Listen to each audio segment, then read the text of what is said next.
Finally મિત્રો આજ દુકાનની રજા હતી એટલે એક ભાઈબંધ કે આપણે મંદિરે જઈએ દર્શન કરવા. હું આ બેઠા બેઠા કંટાળો આવતો હતો એટલે અમે આવી ગયા છીએ દર્શન કરવા અહીંયા માતાજીએ. જો ગાર્ડન વાર્ડન બધું જ છે અહીંયા. ભાઈ પણ આવી ગયા છે અમારે. તો આજે આપણે ફોટા શૂટ કરવાના છે તો અમારા વ્લોગમાં તમે રહીજો. અમને તમે બતાવશું કે કેવું મંદિર છે ને કેવા ફોટા પડે છે. અહીંયા ગાર્ડન છે પણ અત્યારે બપોરના ટાઈમે ગાર્ડન અહીંયાને બંધ રાખ્યું છે. સાંજના ટાઈમે ખુલી જાય છે ગાર્ડન. અત્યારે હવે બહાર જઈને જોઈએ ફોટા બોટા પાડીએ. મિત્રો અમે ફોટા પાડવા જઈએ છીએ બારેનું તમને બતાવું. બારેનું કેવું લોકેશન આવે એ તમે જોઈ શકો છો. બારેનું મસ્ત જ લોકેશન છે.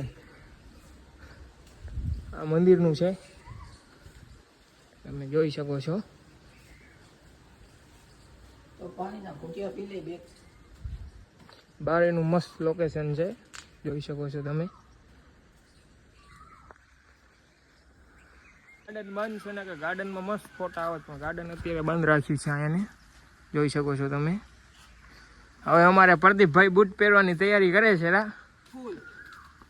બૂટ પહેરવાની તૈયારી કરે જ છે રા. અમે બૂટ ટાઈટ લીધા છે તો બૂટ પહેરવામાં થોડીક તકલીફ પડે અમને.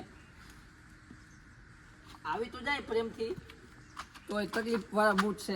અમારે એ ભાઈને ફોટા પાડવાનો ઘણો જ શોખ છે. એ ભાઈ મિત્રો અમારે પ્રદીપભાઈ ફોટા પાડવા માટે તૈયાર થઈ ગયા છે. જો તમે આમ સનસેટ કેવો આવે કમ્પ્લીટ કાંઈ ના ઘટે જોઈ લેવું. આમ જગ્યા બગ્યા આપણું લોકેશન. અરે લોકેશન એક નંબર હો પ્રદીપભાઈ. બાકી તો ફોટા પાડી પછી જોઈએ શું થાય છે. ઘરે આવી ગયા છીએ ગાડી રાખી દીધી. પ્રદીપભાઈ કે ગાડી રાખી દે આપણે હોન્ડા લઈને જઈશું. ગામમાં જાય તો એક ચક્કર મારી હોન્ડા લઈને તો કોક આપણને જોવે. પ્રદીપભાઈ થાકી ગયા એટલે કે હવે અમારે ઘરે બેસી ગયા. ઘરે બેસવા જાય છે આપણે પ્રદીપભાઈને. વચમાં આપણે રામદેવ દાદાનું મંદિર આવે ત્યાં પણ પગે લાગીને જાશું આપણે ઘરે.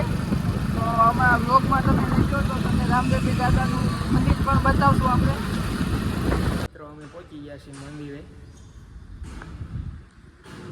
રામદેવ પીર બાપાનું મંદિર છે.